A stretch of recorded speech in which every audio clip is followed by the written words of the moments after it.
వికారాబాద్ లో BRS working president పర్యటనకు సంబంధించిన మరింత సమాచారాన్ని మా ప్రతినిధి మహేష్ లైవ్ ద్వారా అందిస్తారు. రైట్ మహేష్, అక్కడ ఉన్న తాజా అప్డేట్స్ ఏంటి? మరికాసేపట్లో BRS working president KTR Vikarabad పట్టణానికి చేరుకుంటారు. ఇక్కడ నిర్వహిస్తున్న ఎస్ఐఆర్తో అవగాహనతో పాటు ఇటు సభ్యత్వ నమోదు సంబంధించి కార్యకర్తలకు దిశానిర్దేశం చేయనున్నారు. ప్రజెంట్ ఇప్పటికే మనం విజువల్స్లో చూడొచ్చు, పెద్ద ఎత్తున కూడా అటు నియోజకవర్గం చెందిన కార్యకర్తలు కావచ్చు, ముఖ్య నేతలంతా కూడా ఆ సమావేశానికి ప్రాంగణానికి కూడా చేరుకున్న పరిస్థితి కనిపిస్తూ ఉంది. మరికాసేపట్లో ఇక్కడికి కేటీఆర్ గారు వచ్చి ఇక్కడ దీనికి సంబంధించి అటు కార్యకర్తలకు సంబంధించి దిశానిర్దేశం చేయనున్నారు. ప్రస్తుతం మనతో పాటు బీసీ కమిషన్ సంబంధించి కార్యకర్తలకు సంబంధించి కేటీఆర్ గారు మరికాసేపట్లో దిశానిర్దేశం చేయడం ఎట్లా ఉండబోతుంది సంబంధించి ఈరోజు వికారాబాద్ నియోజకవర్గానికి సంబంధించినటువంటి బీఆర్ఎస్ పార్టీ కుటుంబ సభ్యులతోని ఈరోజు ఎస్ఐఆర్ మీద, అదేవిధంగా డిజిటల్ సభ్యత్వ నమోదు కార్యక్రమం మీద దిశానిర్దేశం చేయడానికి గౌరవనీయులు బీఆర్ఎస్ పార్టీ వర్కింగ్ ప్రెసిడెంట్ గౌరవనీయులు కేటీఆర్ గారు, అదేవిధంగా సబితా ఇంద్రారెడ్డి గారు, మాజీ మంత్రివర్యులు, రాష్ట్ర ప్రధాన కార్యదర్శి ఆర్ఎస్ ప్రవీణ్ కుమార్ గారు, వీళ్ళంతా కూడా మా జిల్లా అధ్యక్షులు ఆనంద్ గారు అందరూ కూడా వచ్చేసి బీఆర్ఎస్ పార్టీ కార్యకర్తలకు రేపు ఏదైతే కేంద్ర ఎన్నికల కమిషన్ ఏదైతే ఎస్ఐఆర్ నిర్వహిస్తుందో ఆ ఎస్ఐఆర్ లో బీఆర్ఎస్ పార్టీ బిఎల్ఏలు మొత్తం కూడా అప్రమత్తంగా ఉండాలి. ఒక్క ఓటు కూడా పోకుండా న్యాయబద్ధంగా ఎస్ఐఆర్ జరిగే విధంగా బీఆర్ఎస్ పార్టీ శ్రేణులంతా కూడా కృషి చేయాలనే ఒక దిశానిర్దేశం. అదేవిధంగా ఎన్నడూ లేని విధంగా డిజిటల్ మెంబర్షిప్ ని ఈ రోజు బీఆర్ఎస్ పార్టీ తీసుకొని వస్తుంది కాబట్టి ఆ డిజిటల్ మెంబర్షిప్ ఏ విధంగా ఉండబోతుంది, యాప్ వచ్చిన తర్వాత ఏ విధంగా చేయాలి, ఈ రోజు కేసీఆర్ గారు కూడా మాకు స్టేట్ కమిటీలో స్పష్టంగా చెప్పడం జరిగింది.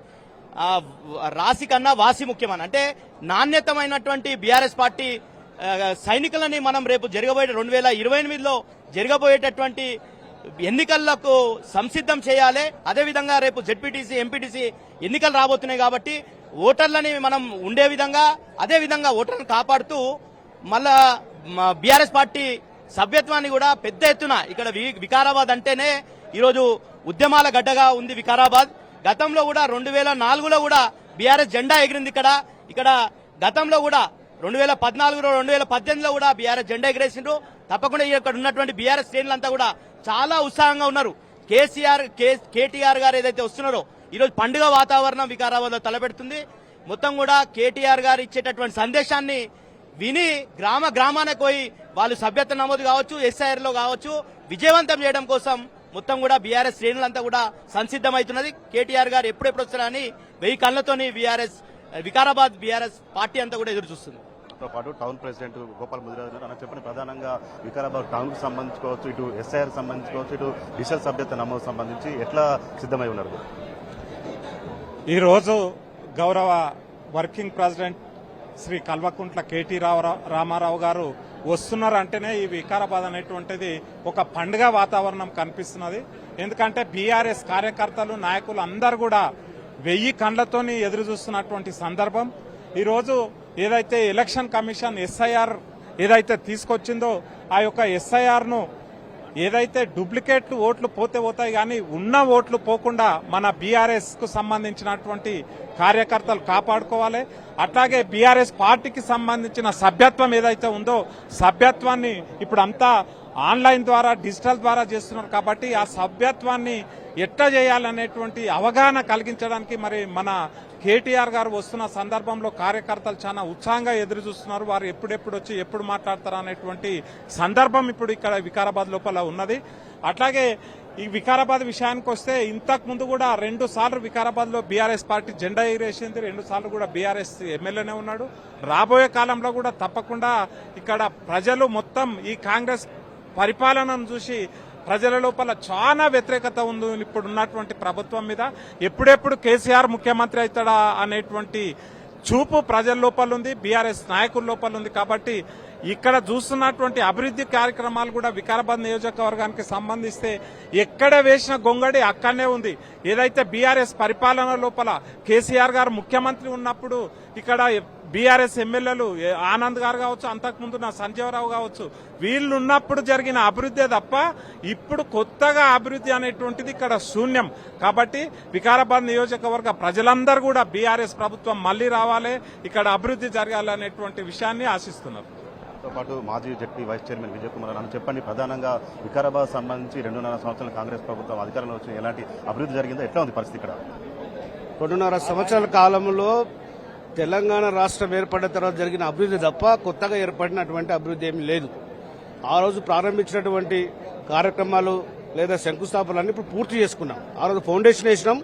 ఈ కాంగ్రెస్ ప్రభుత్వం వచ్చిన తర్వాత ప్రారంభించుకున్న తప్ప కొత్తగా ఒరిగింది ఈ ప్రాంతానికి, ఈ కాన్స్టిట్యూన్సీ జరిగింది ఏమీ లేదు. ఈవన్ దోస్ ముఖ్యమంత్రి నాయకత్వం వహిస్తున్నటువంటి కోడంగల్ కూడా ఒరిగింది ఏమీ లేదు. రోడ్లు మాత్రమే విస్తరిస్తున్నాయి తప్ప అక్కడ అభివృద్ధి జరగలేదు. నేను ప్రధానంగా ఏంటంటే కేసీఆర్ గారు, కేటీఆర్ గారు ప్రధానంగా ఈ ఓటు చోరీ ఎందుకోసం అంటే 5 రాష్ట్రాల్లో చూసినాం, బీహార్ ఎలక్షన్లో చూసినాం, అక్రమానికి పాల్పడింది. ఏకపక్షంగా ఎలక్షన్ కమిషన్ ప్రభుత్వానికి అండగా ఉన్నది. ఆ ఓటు చోరు మూలంగానే వివిధ రాష్ట్రాల్లో పట్ల బీజేపీ అధికారంలోకి రావడం జరిగింది. కాబట్టి రేపు మనకు కూడా ప్రమాదం ఉందని, పొంచి ఉందని చెప్పేసి పార్టీ గుర్తించి దీనికి బిఎల్ఏలను ప్రతి బూత్కు నియమించి సరైన పద్ధతిలో కూడా సక్రమంగా మన ఓటును మనం కాపాడుకునే లక్ష్యంతోనే ఈ ట్రైనింగ్ కేటీఆర్ గారు ఇస్తున్నారు. మనతో పాటు కొంతమంది నేతలు ఉన్నారు. చెప్పండి, ఎస్ఐఆర్ సంబంధించుకోవచ్చు, ఇటు సభ్యత్వ నమోదు సంబంధించి మీరంతా ఎట్లా విజయవంతం చేయబోతున్నారు? చాలా పకడ్బందీగా బీఆర్ఎస్ పార్టీ ఇచ్చిన పిలుపు మేరకు గౌరవ కేటీఆర్ గారు దాదాపు ఇప్పటికే 75 నుంచి 80 మీటింగ్లు పెట్టడం జరిగింది. మన బీఆర్ఎస్ పార్టీ కార్యకర్తలకు దాదాపు నెల రోజుల నుండి మాకు ప్రతి బూత్ నుంచి ఒక బిఎల్ఏని ఇవ్వమని చెప్పడం జరిగింది.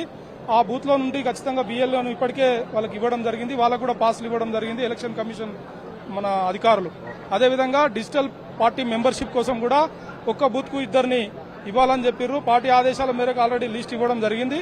ఇచ్చిన లిస్టు కూడా అందరికి కూడా ఇప్పుడు ఇక్కడ ఈ రోజు వికారాబాద్ మీటింగ్ లో ట్రైనింగ్ ఇవ్వడం. ఇది మొత్తంగా చూసినట్టయితే మరి కాసేపట్లో కేటీఆర్ వికారాబాద్ పట్టణానికి చేరుకుంటారు. ఇక్కడ ఎస్ఐఆర్ సంబంధించి కావచ్చు, ఇటు సభ్యత్వ నమోదు సంబంధించి కార్యకర్తలకు దిశానిర్దేశం చేయడం. ఇప్పటికే ఇటు వికారాబాద్ ఫంక్షన్లకు సంబంధించి పెద్ద ఎత్తున కూడా జిల్లాలోని నియోజకవర్గంలోని 5 మండలాల నుంచి కూడా పెద్ద ఎత్తున కూడా కార్యకర్తలు కూడా చేరుకున్న పరిస్థితి అయితే కనిపిస్తూ ఉంది. మరి కాసేపట్లో సమావేశం ప్రారంభం కానుంది.